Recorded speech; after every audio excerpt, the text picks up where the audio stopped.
Hello everyone, एक बार फिर से स्वागत है आप सब लोगों का आपके अपने चैनल जीएस बाय शुभा में। कैसे हैं आप सभी लोग? मैं आशा करती हूँ आप सभी लोग बहुत ही अच्छे होंगे, एकदम स्वस्थ होंगे। तो चलिए गाइज, अब अपनी आज की पॉलिटी की क्लास पर आते हैं। तो जैसे कि आप लोग जानते हैं, पॉलिटी में हमारा अभी जो टॉपिक चल रहा है वो हमारे क्या चल रहे हैं, फंडामेंटल राइट्स, मूल अधिकार के बारे में हम पढ़ रहे हैं। अभी हमारा यही टॉपिक कंटिन्यू हो रहा है। तो अब तक हमारे इस टॉपिक की 8 क्लासेस हो चुकी है। आज हमारे इस टॉपिक की 9वीं क्लास है। अगर आप पहली बार चैनल पर आए हैं तो पहले आप उन 8 क्लासेस को पढ़िएगा, तब आपको आज की क्लास समझ आएगी। ठीक है, तो आज की क्लास में हम क्या पढ़ने वाले हैं? आज की क्लास हम पढ़ेंगे समानता जो है, जो समता है, उसके क्या एक्सेप्शंस है, उसके अपवाद क्या हैं। लास्ट क्लास में हमने क्या पढ़ा था?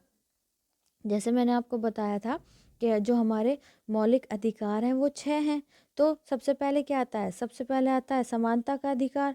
तो हमने वैसे तो शॉर्ट में पढ़ लिया था कि समानता के अधिकार आर्टिकल 14 से लेकर आर्टिकल 18 तक आता है, लेकिन डिटेल में एक एक पहले आर्टिकल 14 के बारे में डिटेल में पढ़ेंगे, फिर 15 के बारे में, 16 के बारे में, 17 के बारे में, 18 के बारे में। मैंने बोला था कि डिटेल में पढ़ाऊँगी, एक एक बात समझा के चलूँगी।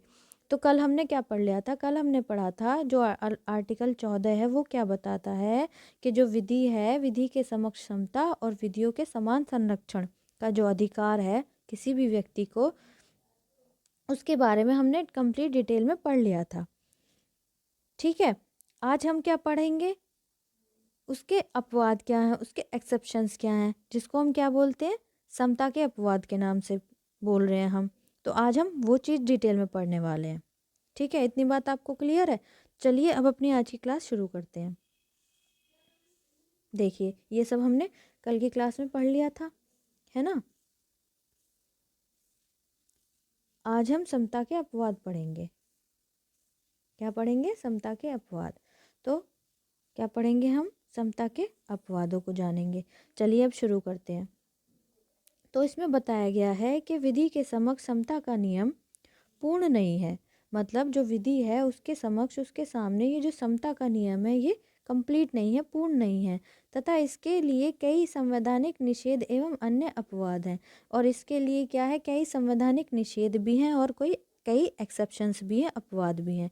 इसका वर्णन इस प्रकार है। तो इनका जो वर्णन है अब हम पढ़ने वाले हैं। किस प्रकार से हम कहते हैं कि जो समता है इसके अंदर एक्सेप्शंस है, अपवाद हैं। तो सबसे पहले क्या आता है? सबसे पहले आता है कि भारत के राष्ट्रपति हों या फिर राज्यपालों को निम्न शक्तियां प्राप्त हैं। जो हमारा आर्टिकल 361 है वो हमको क्या बताता है कि हमारे जो प्रेसिडेंट हैं और स्टेट्स के गवर्नर्स हैं उनको आर्टिकल 361 के तहत कुछ शक्तियां प्राप्त हैं। कुछ क्या है? कुछ पावर्स हैं, जिसके तहत क्या नहीं हो सकता कि उनके खिलाफ किसी भी तरीके की कोई कानूनी कार्रवाई नहीं की जा सकती। कुछ अपवाद दिए गए हैं। वो क्या क्या अपवाद हैं, चलिए अब वो जानते हैं। तो सबसे पहले आता है, सबसे पहले बताया गया है कि राष्ट्रपति और राज्यों के जो राज्यपाल हैं, राष्ट्रपति और राज्यपाल अपने कार्यकाल में किए गए किसी कार्य या लिए गए किसी निर्णय के प्रति देश के किसी भी न्यायालय में जवाबदेह नहीं होंगे। देखिएगा, हमारे जो देश के राष्ट्रपति हैं, प्रेसिडेंट हैं या फिर राज्यों के राज्यपाल हैं, अगर वो कोई भी डिसीजन लेते हैं या कोई भी कार्य करते हैं तो उसके लिए वो जवाबदेही नहीं होंगे न्यायालय को। उनके उसके लिए उनको न्यायालयों में जवाब नहीं देना पड़ेगा कि उन्होंने ये कार्य क्यों किया या इन्होंने ये डिसीजन क्यों लिया। तो इसका एक एक्सेप्शन ये हो गया। नेक्स्ट एक्सेप्शन पर आते हैं। नेक्स्ट क्या है? नेक्स्ट बताया गया है कि राष्ट्रपति या राज्यपाल के विरुद्ध उनकी पदावधि के दौरान किसी न्यायालय में किसी भी प्रकार की दंडित कार्रवाई प्रारंभ या चालू नहीं रखी जाएगी। अब देखिएगा, राष्ट्रपति हों या फिर राज्य के राज्यपाल हों, उनके विरुद्ध जब उनका टाइम पीरियड, जितना उनका टेन्योर है, हमारे राष्ट्रपति का कितना टाइम, हमारे भारत के राष्ट्रपति का टाइम पीरियड कितना है? 5 साल। और जो राज्य के राज्यपाल हैं वो भी 5 साल के लिए बनते हैं। तो उनका टाइम पीरियड कितना, उनका टेन्योर कितना? 5 ईयर्स है। तो इतना उनका टेन्योर है, 5 ईयर्स के दौरान उनकी जो पदावधि है उसके दौरान किसी भी न्यायालय में किसी भी प्रकार की दंडित कार्रवाई प्रारंभ या चालू नहीं की जाएगी। किसके खिलाफ? राष्ट्रपति और राज्यपाल के खिलाफ। ये कौन से अनुच्छेद के में बताया गया है? ये अनुच्छेद 361 में बताई गई है ये बात, जो कि आर्टिकल 14 जो बताता है समता का जो अधिकार है, जिसके अंदर विधि के समक्ष समता और विधियों का समान संरक्षण है, उसका ये एक्सेप्शन है। ठीक है, चलिए नेक्स्ट आगे चलते हैं। आगे क्या बताया गया है? आगे बताया गया है राष्ट्रपति व राज्यपाल के पदावधि के दौरान उनकी गिरफ्तारी या कारावास के लिए किसी न्यायालय से कोई प्रक्रिया प्रारंभ नहीं की जा सकती। अब इसको एक एग्जाम्पल से समझिएगा। एक व्यक्ति है, वो क्या हुआ, उसने कोई क्राइम कर दिया और उसके खिलाफ क्या हुआ, क्राइम कर दिया तो केस चल रहा है, लेकिन उसी दौरान में क्या हुआ कि वो राष्ट्रपति बन गया या राज्यपाल बन गया। ऐसा होता नहीं है, मैं सिर्फ आपको समझाने के लिए बता रही हूँ जिससे आपको समझ आ जाए। ठीक है, तो उसको सज़ा मिल गई, वैसे या तो मान लीजिए कि वो किसी भी राज्य का राज्यपाल बन गया या फिर वो हमारे देश का राष्ट्रपति बन गया वो व्यक्ति, और उसको कोर्ट द्वारा सज़ा मिल गई। तो जब तक वो राष्ट्रपति के पद पर है और राज्यपाल के पद पर है, तब तक उसकी किसी भी तरीके की कोई गिरफ्तारी नहीं हो सकती या फिर कारावास के लिए किसी भी न्यायालय से कोई प्रक्रिया प्रारंभ नहीं की जा सकती। जब 5 साल कंप्लीट हो जाएंगे, उसके बाद उसको जो गिरफ्तारी होनी है या सज़ा मिली हुई है जो भी है, उसके बाद उसके जो टेन्योर है वो कंप्लीट करने के बाद ही उसको किसी भी तरीके की कोई न्यायालय द्वारा कोई कार्यवाही या गिरफ्तारी की जाएगी। ठीक है, इतनी बात क्लियर है। चलिए नेक्स्ट आगे चलते हैं। आगे कहा गया है राष्ट्रपति और राज्यपाल पर उनके कार्यकाल के दौरान व्यक्तिगत सामर्थ्य से किए गए किसी कार्य के लिए किसी भी न्यायालय में दीवानी का मुकदमा नहीं चलाया जा सकता है। हाँ, यदि इस प्रकार का कोई मुकदमा चलाया जाता है तो उन्हें इसकी सूचना देने के 2 माह बाद ही ऐसा किया जा सकता है। अब समझिएगा, राष्ट्रपति हैं या फिर राज्यपाल हैं, उनके कार्यकाल के दौरान, उनके टाइम पीरियड के दौरान, जो उनका टेन्योर है 5 इयर्स जो उनका टाइम पीरियड है, उसके दौरान वो जो अपने पद पर बने हुए हैं, तो व्यक्तिगत सामर्थ्य से या वो कोई भी काम करते हैं, है ना, तो उनके क्या होता है कि किसी भी न्यायालय में दीवानी मुकदमा नहीं चलाया जा सकता। ठीक है, ये हमारे कौन सा आर्टिकल बताता है? ये आर्टिकल 361 बताता है कि राज्यपाल को या राष्ट्रपति को ये पावर है कि जब तक वो अपने पद पर हैं तब तक उन पर किसी भी तरीके का किसी भी न्यायालय द्वारा कोई दीवानी मुकदमा नहीं चलाया जा सकता। मुकदमा भी दीवानी, फौजदारी नहीं, दीवानी मुकदमा नहीं चलाया जा सकता। यदि कोई दीवानी मुकदमा चलाया भी जा रहा है ना, तो उसके लिए 2 महीने पहले उनको इन्फॉर्म करना पड़ेगा और फिर 2 महीने बाद वो दीवानी मुकदमा किसी भी न्यायालय द्वारा चलाया जाएगा।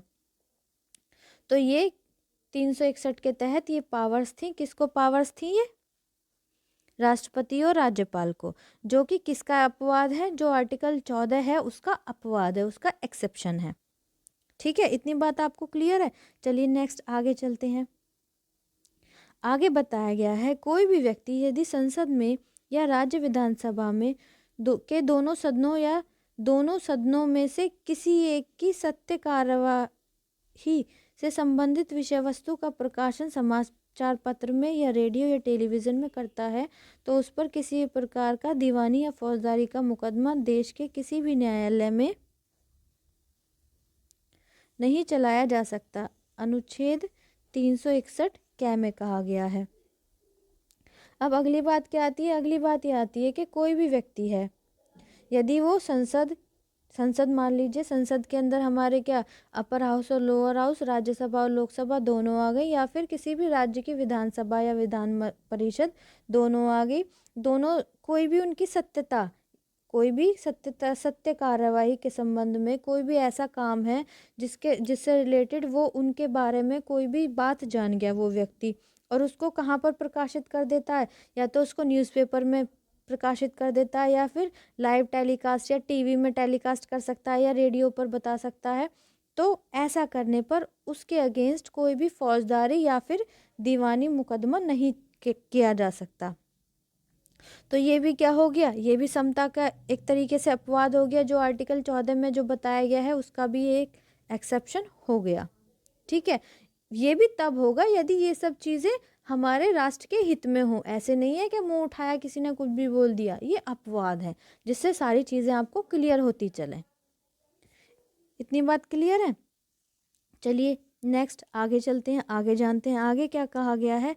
संसद में या उसकी किसी समिति में संसद के किसी सदस्य द्वारा कही गई किसी बात या दिए गए किसी मत के संबंध में उसके विरुद्ध किसी न्यायालय में कोई कार्यवाही नहीं की जाएगी।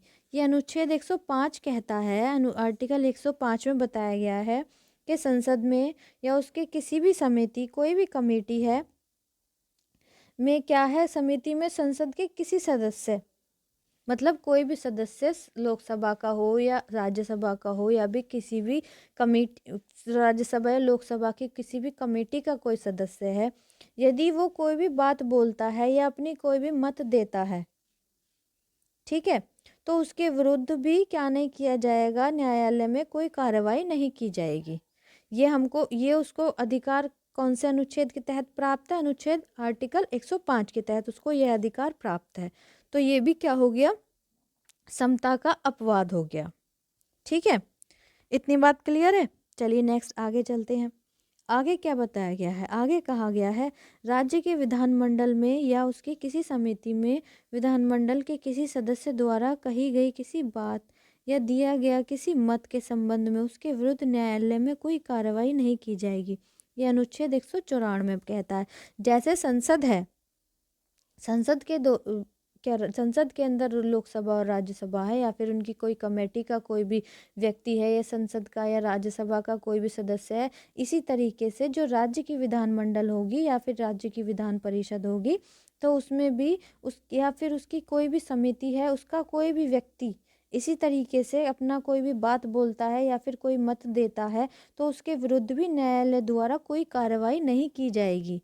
ये उसको किस आर्टिकल के तहत अधिकार है? आर्टिकल 194 के तहत ये भी अधिकार है उसका। ठीक है, तो ये एक अपवाद ये हो गया। इतनी बात क्लियर है आपको? चलिए नेक्स्ट आगे चलते हैं, आगे जानते हैं आगे क्या बताया गया है। आगे बताया गया है, आगे कहते हैं कि जो आर्टिकल 31 गया है, 31 गया है, अनुच्छेद 14 का अपवाद है। अब आर्टिकल 31 क्या है? आर्टिकल 14 का एक्सेप्शन है। इसके अनुसार किसी राज्य विधानमंडल द्वारा नीति निर्देशक तत्वों में क्रियान्वयन के संबंध में यदि कोई नियम बनाया जाता है। अब क्या किया जाता है, जब भी कोई नियम कानून बनाया जाता है किसी भी राज्य में, तो नीति निर्देशक तत्व जो है, directive principles of state policies हैं, उनको दिमाग में, उनको मद्देनजर रखते हुए बनाया जाता है। यदि कोई बनाया जाता है जिसमें अनुच्छेद 39 के उपधारा ख या उपधारा ग का समावेश है, तो उसके आधार पर चुनौती नहीं दी जा सकती। ठीक है, कि वे अनुच्छेद 14 का उल्लंघन करते हैं। तो यदि वो कौन से आर्टिकल 31, आर्टिकल 14 का बिल्कुल रिवर्स है, बिल्कुल अपवाद है, जिसमें बताया गया है यदि directive principle of state policies के तहत कोई भी राज्य किसी भी तरीके का कोई नियम कानून बना रहा है, तो जिसमें आर्टिकल 39 के उपधारा ख या फिर उपधारा ग का समावेश है, तो उसके आधार पर उसको चुनौती नहीं दी जा सकती कि वे आर्टिकल 14 का उल्लंघन कर रहे हैं। इसका ये एक अपवाद ये हो गया। इस बारे में सर्वोच्च न्यायालय का कहना है कि जहां अनुच्छेद 31 गया आता है, वहां अनुच्छेद 14 चला जाता है। तो इस बारे में जो हमारा सर्वोच्च न्यायालय है, जो हमारा सुप्रीम कोर्ट है, वो क्या कहता है कि जहां आर्टिकल 31 गया आ जाता है, 31 गया की बात होने लगती है, तो वहां अपने आप ही आर्टिकल 14 समाप्त हो जाता है। ठीक है, इतनी बात आपको आई होप क्लियर होगी। चलिए नेक्स्ट आगे चलते हैं। आगे क्या बताया गया है? आगे बताया गया है विदेशी संप्रभु जो शासक होते हैं, राजदूत होते हैं या फिर कूटनीतिक व्यक्ति होते हैं, दीवानी एवं फौजदारी मुकदमों से मुक्त होंगे। विदेशी संप्रभु हो गए, शासक हो गए, एम्बेसडर्स हो गए, राजदूत हो गए, या फिर कूटनीतिक, मतलब कि हमारी जैसे ये सीक्रेट एजेंसीज होती हैं, रॉ वगैरह, ये सब हो गए। तो ये क्या है, ये कोई भी कुछ भी काम करते हैं तो वो देश के हित में ही तो होता है। तो इसके तहत वो किसी भी दीवानी या फौजदारी जो मुकदमे हैं उनसे मुक्त होंगे। उन पर किसी प्रकार का कोई भी दीवानी या फौजदारी मुकदमा नहीं किया जाएगा। ठीक है। सीक्रेट एजेंसीज हो गई या फिर एम्बेसडर्स हो गए, जो राजदूत वगैरह हो गए, या विदेशी संप्रभु जिनको हम शासक बोलते हैं, ये सब हो गए। तो इनके इनके तहत इनके अगेंस्ट कोई भी दीवानी या फौजदारी किसी भी तरीके का कोई मुकदमा नहीं किया जाएगा। आई होप इतनी बात आपको क्लियर होगी। लास्ट हमारा आता है कि संयुक्त राष्ट्र संघ, जो हमारा यूनाइटेड नेशन है, एवं इसके एजेंसियों को भी कूटनीतिक मुक्ति प्राप्त है। अब जो हमारा राष्ट्र संघ हो गया, तो इसकी जो ये हो गया नेशनल, क्या हो गया, नेशनल यूनियन हो गया, संयुक्त राष्ट्र संघ हो गया। तो इसको या फिर इसकी जो एजेंसियां हैं उनको भी क्या है, ये भी क्या है, कूटनीतिक मुक्ति प्राप्त है। इनको भी, इनके अगेंस्ट भी किसी भी तरीके का कोई मुकदमा नहीं किया जा सकता। तो ये सब क्या हो गई, ये सब एक्सेप्शंस हो गए, समता के जो अपवाद हैं वो हो गई है। तो आई होप आपको ये पता चल गया होगा कि समता का जो अधिकार है उसके अंदर जो आर्टिकल 14 है वो क्या कहता है और उसके एक्सेप्शंस क्या क्या हैं, किन किन कंडीशंस में जो आर्टिकल 14 है वो लागू नहीं होगा। ठीक है। अब कल की क्लास में हम क्या पढ़ेंगे, कल की क्लास में हमारा जो आर्टिकल 15 है उसके बारे में पढ़ेंगे कि आर्टिकल जो 15 है वो क्या कहता है, वो क्या बताता है। कंप्लीट डिटेल में हम जो आर्टिकल 15 है उसके बारे में सारा कुछ जानेंगे। फिर ऐसे ही फिर आर्टिकल 16, 17, 18, फिर हमारा समता का अधिकार जो है, फंडामेंटल राइट, वो कंप्लीट हो जाएगा। फिर हम स्वतंत्रता का अधिकार उस पर आएंगे। ठीक है। आई होप आज की क्लास आपको बहुत अच्छे से समझ आई होगी। अगर क्लास आपको अच्छे से समझ आई है प्लीज़ कमेंट में ज़रूर बताइएगा। क्लास को लाइक भी कीजिएगा और क्लास को और बच्चों तक भी शेयर कीजिएगा, ताकि और बच्चे भी इस चैनल से जुड़ सकें और कंप्लीट में पॉलिटी पढ़ सकें। अगर आपका रिस्पॉन्स आएगा तो मैं और सब्जेक्ट भी स्टार्ट कर दूँगी, अदरवाइज़ ये आपके चल ही रहेंगे, ये आपके चलते ही रहेंगे। ये सब आपके ऊपर डिपेंड करता है कि आप कैसी डिमांड करते हो। तो मैं तो डिटेल में ही पढ़ा रही हूँ, तो किसी का कोई रिस्पॉन्स आता नहीं है, तो इसलिए मैं जैसा मुझे ठीक लग रहा है मैं उस हिसाब से पढ़ाती चल रही हूँ। ओके। अगर आप इस चैनल पर नए हैं, पहली बार आपने विज़िट किया है, तो प्लीज़ चैनल को सब्सक्राइब ज़रूर कीजिएगा और बेल आइकन को भी हिट कीजिएगा, ताकि जब मैं वीडियो अपलोड करूँ तो आप तक नोटिफिकेशन आ जाए। ओके गाइज़, तो आज के लिए इतना ही रखते हैं, मिलते हैं अपनी नेक्स्ट क्लास में। तब तक के लिए थैंक यू वेरी मच।